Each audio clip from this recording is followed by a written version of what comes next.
A Bloomington school wants to pay teachers more. It's essential that we have the ability to attract, invest in, and retain the teachers that we have. It's part of a major new capital campaign, which you will hear about just ahead on WGLT's news magazine, Sound Ideas.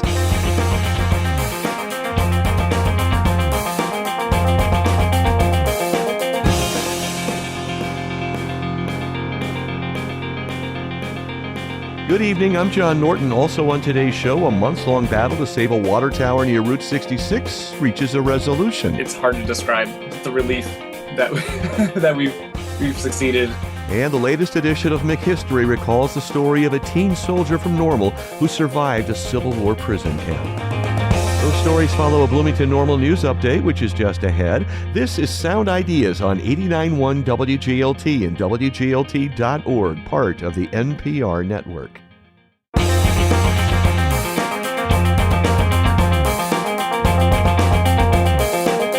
From the campus of Illinois State University in Normal, this is WGLT's news magazine, Sound Ideas. Good evening, I'm John Norton.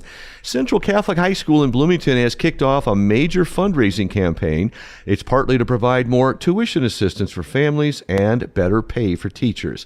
Central Catholic's president is Sean Foster. He tells WGLT student reporter Megan Spurline the Vision campaign has a $10 million goal. It raised over $6 million in the quiet phase of the campaign. And we really have three main initiatives involved in that. So we want to increase access, we want to inspire excellence, and then when we do both of those, then we believe we have the opportunity to transform the community, both internally with our students at Central Catholic, but also to play a more meaningful role in the ways that we can interact with groups here in the Bloomington Normal community. How long did it take to raise that $6.1 million? So we've been working just in developing the initiatives and in engaging people for almost a year this past year in working towards this. And then, now that we're public, that we're really going to try hard over the months to come to close that gap and to achieve that goal. So what specifically would you say the funding focuses on? There's a couple different initiatives. When we talk about increased access, we know that the number one reason why families not only do they not choose, but they may not even consider Central Catholic as a high school option for them is because of tuition. The cost, the financial implications of that. So one of the significant areas in here is to reduce that friction, to try to meet those families and basically to close that gap so we can offer more tuition assistance to families in need, right? So we want to tear that barrier down as much as possible. Another initiative that we have in there is investing in our teachers, right? So we know when we look across town in the surrounding areas that our teachers make about 81 to 87% of their public school counterparts. And so it's essential that we have the ability to attract, invest in, and retain the teachers that we have, because that's where really everything happens with the students, right? Is the culture of our school, the relationships that are formed, the education formation that happens is all about the relationship between the teacher and the student. So then how does the end of the Invest in Kids scholarship program potentially impact this? Yeah, so that obviously has big significant impact on our school. We had this year about 35 students who received that scholarship, just under $250,000. And that really did help us to increase access over the last several years. So students who desired to come to Central Catholic had that opportunity. And so this is one of the ways that we can ensure that we continue to do that the families that are there, that we can continue to support them, as well as to open that up even further to increase access to more families. So have you asked at all any state lawmakers to try to reinstate it? With Invest in Kids, yeah. So we have been active the last several years. I've been down to Springfield a couple times every year with just trying to advocate for those families, those students, and that's something that is still ongoing. So there are still initiatives, although that did sunset, there are still initiatives in play that we're trying to do everything we can to advocate for those families, to provide opportunities for them that otherwise would not exist. Central Catholic has seen a general drop in enrollment over the last number of years. So where is the enrollment now? What are the trends? Do you have any idea of what the future might look like? We do. It's a very exciting time to be at Central Catholic. This past year, we welcomed the largest incoming freshman class in over a decade. So we had about 100 students in that. We anticipate, or we expect that that's going to be the case again. So we already had early enrollment in the fall. And so next year's incoming class will be the same. And the two classes after that should be even larger. So our projections are that we are seeing growth. We're seeing it now, and we're going to see it into the future. You were talking about retaining teachers. And I know in general, like a issue just with the United States as a whole, there's, lack of teachers. Is that something that you guys have seen and been struggling with? It's not an issue. That's a great question. It's not an issue that teachers are leaving, but we know we have the opportunity to invest more in them, right? So it's part of it is just paying a just wage in the incredible work that they do, but it's also increasing that. So we just recently had a teacher, Mr. Jim Tabor. He's been at the school for over 40 years and had an impact on so many lives. Our alumni come back and talk about him. We've had other teachers as well, but he being an example. And so when a Mr. Tabor leaves after 40 years and he retires, how do we ensure that we can attract the highest quality teacher to take that foundation that he has established and continue to build upon it? And so that's really what we're doing. It's investing in our future.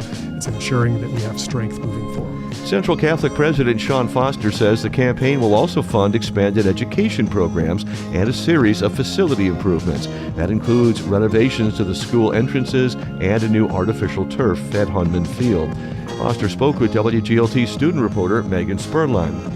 There are more nuclear bombs on Earth than you probably care to think about. Try 12,000 of them. An ISU professor is studying the global implications of living in a nuclear age. You'll hear about it tomorrow on Sound Ideas.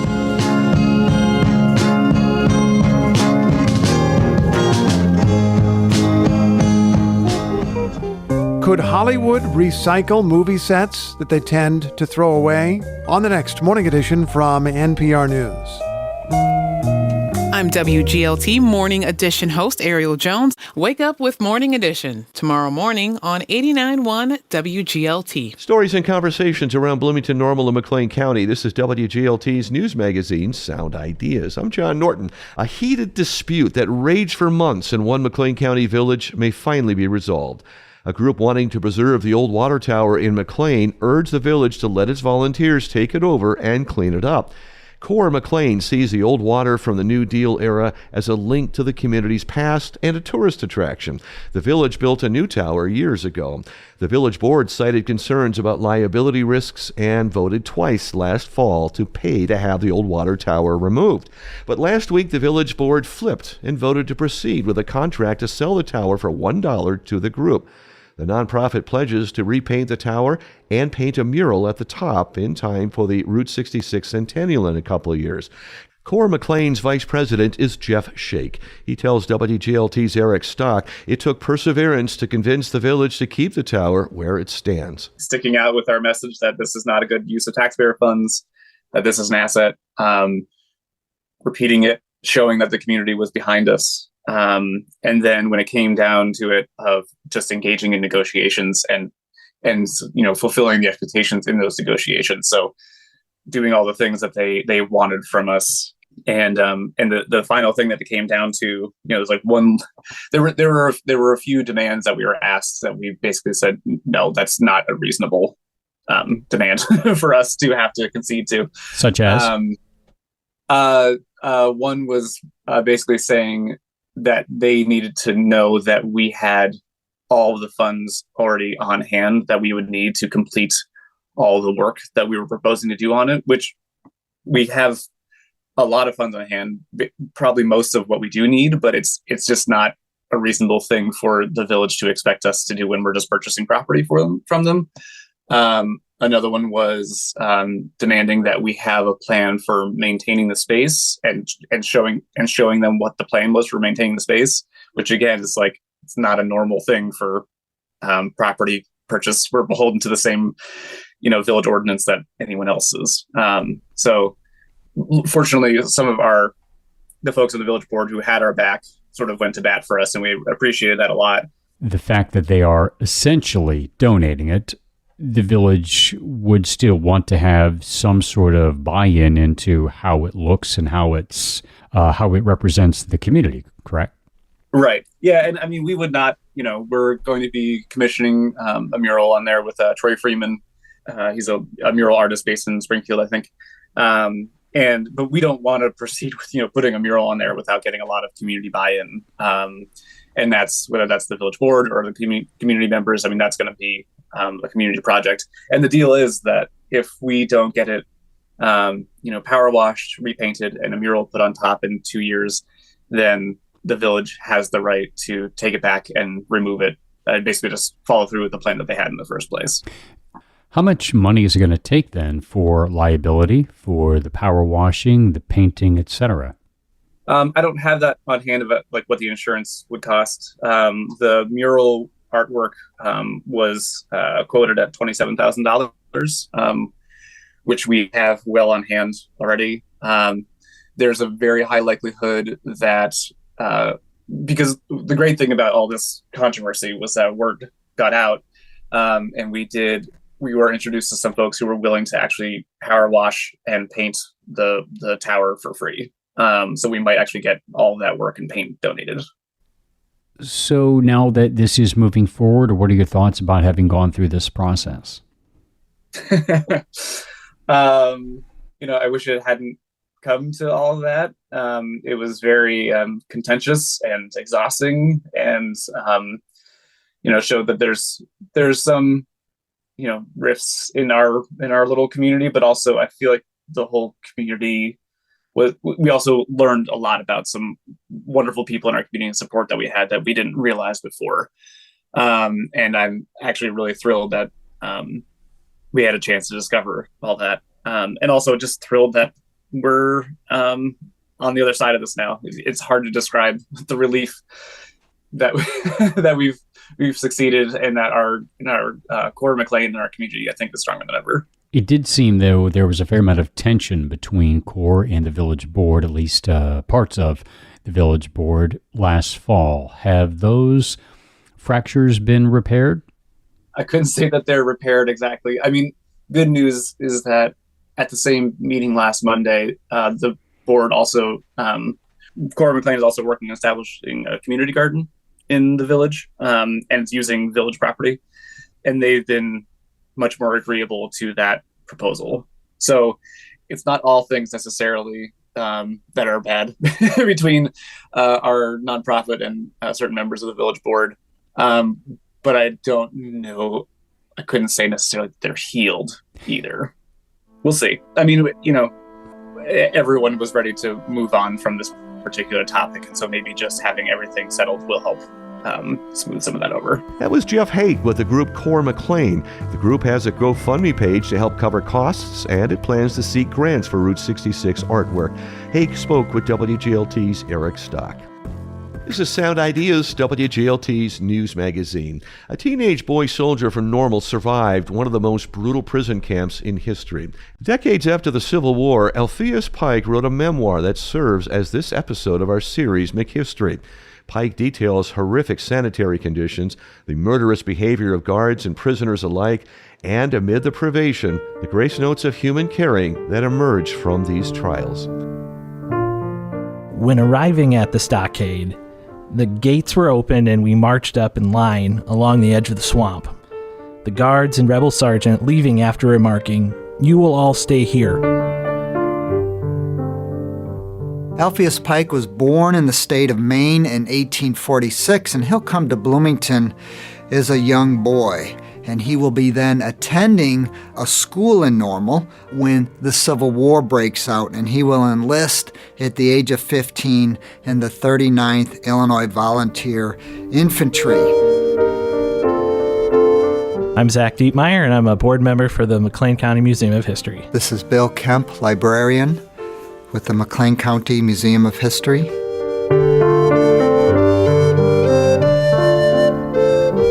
Some of our men stood in line thinking the sergeant would return and mark out a camping ground for us. He did not return, and they might have been standing yet if it hadn't been for the information received from an old prisoner who said, "What are you waiting here for? You will stand here a damn long time if you wait for him to come back." He'll campaign in the Eastern Theater. He will be captured. This is in May of 1864 at the Battle of Drury's Bluff. This broke the spell, and each one in his own mind realized, truly, the horrible position that we were in. Being in the center of the Southern Confederacy, enclosed in a stockade, without blankets, without shelter, without much food, exposed to the rain and sun, and there for a time indefinite. And he will be sent to the notorious, infamous Confederate prison camp of Andersonville, which is located about 120 miles south of Atlanta, deep within the heart of the Confederacy, making escape all but impossible. In several things, I was most fortunate, and in two things in particular. I had been in the field for 2 years and 9 months, and therefore was well toughened to stand the hardships of prison life. Secondly, I met my brother. His brother Ivory, who was in the 16th Illinois Cavalry, was captured 5 months earlier. And that's very fortunate for young Alpheus because his brother, who's a little bit older, who's an expert barter and trade man, will be able to help his brother stay alive in the ensuing months. The dead in camp were picked up and carried out in blankets, and those who carried a dead man would sometimes have a chance to pick up a scrap of wood here and there, which was very valuable, and therefore it was quite a treat to have that privilege. Almost 13,000 Union prisoners will die at Camp Sumter. We know that as Andersonville. At one time, there'll be 32,000 prisoners at Andersonville.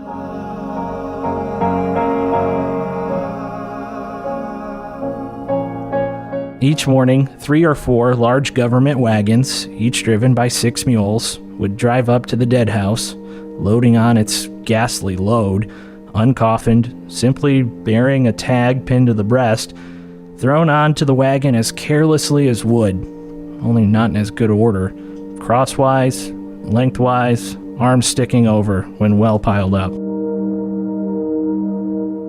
The prison itself was only about 26 and a half acres, so that's about 1,200 men per acre. It was said to be, at its height, the Confederacy's 5th largest city. Many died of homesickness, especially new recruits and married men. It was also proverbial in camp if a man was married, he would be carried out a corpse, he probably having given greater grief on account of home and friends. I have known great hardy men to come in there and be carried out in 10 days, there seeming no disease. 30,000 Union troops will die in Confederate prisoner of war camps, but Northerners must not shake their collective finger at the South because no less than 26,000 Confederates will die in Northern camps. And in the state of Illinois, there were prisoner of war camps in Chicago, Rock Island, and in Alton. The soldiers were terribly pestered with vermin. There were gangs preying on the weak and the helpless. These gangs took names such as 40 Thieves and, most famously, Mosby's Guerrillas. Alpheus Pike recalls in this memoir, quote, "In most flocks you will find some black sheep, and in this flock there were a great many black ones." I used to do what we called lousing regularly, twice a day, taking off all my clothes and searching through and through, hardly ever missing finding from 15 to 20. Had all the prisoners taken the precaution, we certainly would not have been troubled with them. A great many were too disheartened and too discouraged, and many were too sick and could not. You could actually, at times, see them crawling on the ground. One day on the ground near the creek, some of the prisoners, of a human nature, had got a man whom they had found unable to fight the vermin, and who was really being eaten to death. He was sitting on the ground with no clothing on. They had removed them and burned them. His hair, which was somewhat long and shaggy, was so filled with lice, it looked as though you had taken a handful of coarse cornmeal and thrown it into his hair from a distance of a few feet. These humanitarians scrubbed him with soap and water, shaved his head, and got a few other garments, such as they could, and let him go again. Two things were the greatest killer. One was a lack of clean water.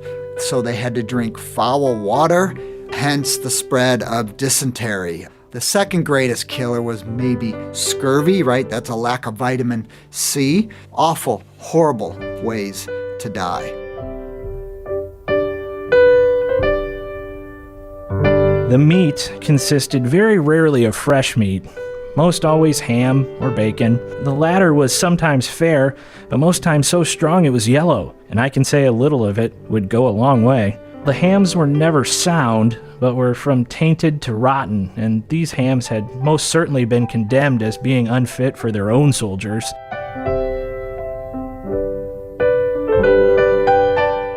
Alpheus Pike blames Abraham Lincoln for what he believed was all this needless suffering. Lincoln had halted prisoner exchanges because the Confederacy declared that if black troops would be captured, the Confederacy promised to place those soldiers into slavery and then to execute their white officers.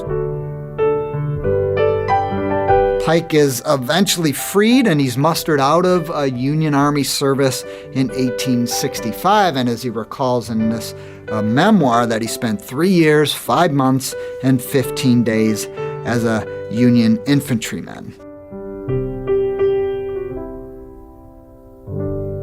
While I have spoken of the degeneracy of the camp, generally there seemed to be some where the spark of humanity would not die out. These were the Good Samaritans that healed the wounds of body as well as of soul. After the war, Alpheus Pike worked as a conductor on the Chicago and Alton Railroad, the lumber business in Chenoa, and for 15 years as a candy maker. He died in 1892 and is buried at Evergreen Cemetery in Bloomington. McHistory is a co-production of WGLT and the McLean County Museum of History. You heard Bill Kemp and Zach Dietmeyer of the museum. WGLT's Charlie Schlenker produced this episode. And that's Sound Ideas today, WGLT's news magazine made possible in part by Bloomington Normal Audiology. I'm John Norton. Story help today came from WGLT's Eric Stock and Charlie Schlenker and WGLT student reporter Megan Spurline. Ryan Toohey edits Sound Ideas. This is 89.1 WGLT and WGLT.org, part of the NPR network.